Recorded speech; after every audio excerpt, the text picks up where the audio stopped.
Right, this is just a very quick video because as I was looking at the Flickr group this morning, it occurred to me that I may not have said something to you, and I think it's important that I point this out to you. So this isn't about me picking a favourite image, this is just the first image in the group this morning.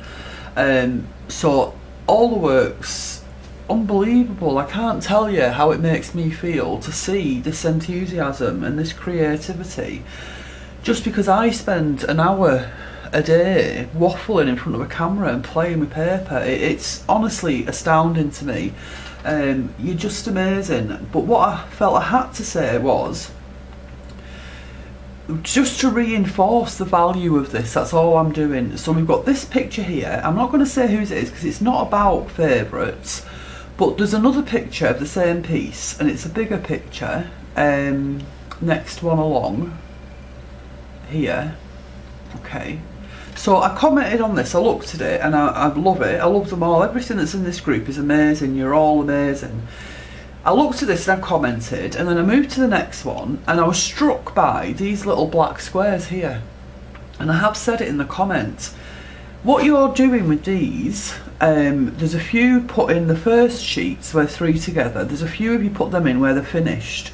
You must have, I think I have said this actually, but perhaps not as specifically as this, you have got in those 3 sheets and the work you're progressing unlimited design ideas, unlimited possibilities for design.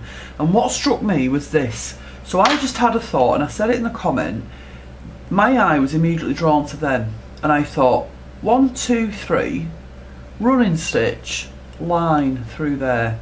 That on its own would make a sheet. Would be a sheet on its own. So all this video is to just get you to think about that, just to reinforce how you can go back to everything you're doing in this class, look at the sheets and dissect them and take different areas from each of them, use them individually, use them collectively, take something from sheet 1 and use it with sheet 2 and create a completely new sheet. I just want you to all have that in your head, that because you've made sheet 1, 2 and 3, when they're finished, that's it, okay?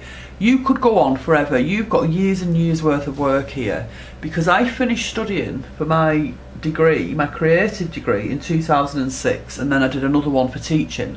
But in terms of the creative degree finishing in 2006, I'm still using that now. I'm still using things in my head 8 years later from that are still informing me to this day. So I want you all to value this like a cherished historical manuscript, if you will, from a museum archive. Guard them with your lives. And if you're ever in one of them moments when you think, oh, I don't know what to do, I've got nothing to do, what can I do? Get this out, just get this out. You don't have to do it on a design sheet. You could do 4 applique blocks, black applique blocks, 4 or 5 or 6, and go through them with running stitch. Then you might want to add a bead randomly among the running stitch. Do you know what I mean? So just keep them, cherish them, treasure them. There's so much in terms of value here, aesthetic value, and the value for design in the future and archiving your ideas and your thoughts. I had to make this video to really grab you all by the shoulders and say, do you know what you've got here? Do you appreciate the value of what you're doing here? And that applies to all of you, okay?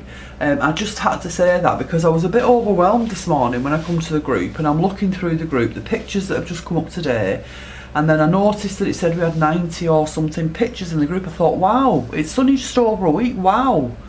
So I'm flicking through the group as a whole and I've got to get you all by the shoulder. So imagine I'm with you and I put my hands on your shoulder. Do you realise what you're doing here in the best possible way? I just had to say that today. I had to get it off my chest. Okay, like I said, I'll be back at the weekend. I don't know which day, but I'll let you know. And I know that there's 1 or 2 of you who haven't been getting the emails.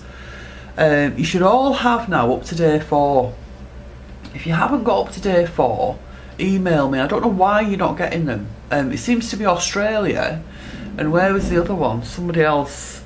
No, I think it's just Australia actually. Maybe I'm on some kind of watch list in Australian cybercrime, I don't know. But please, if you don't get something off me again by the end of Sunday night, you must mail me, because it will go out before the end of Sunday night, definitely. Okay, right, I'm going. I don't want to bother you anymore.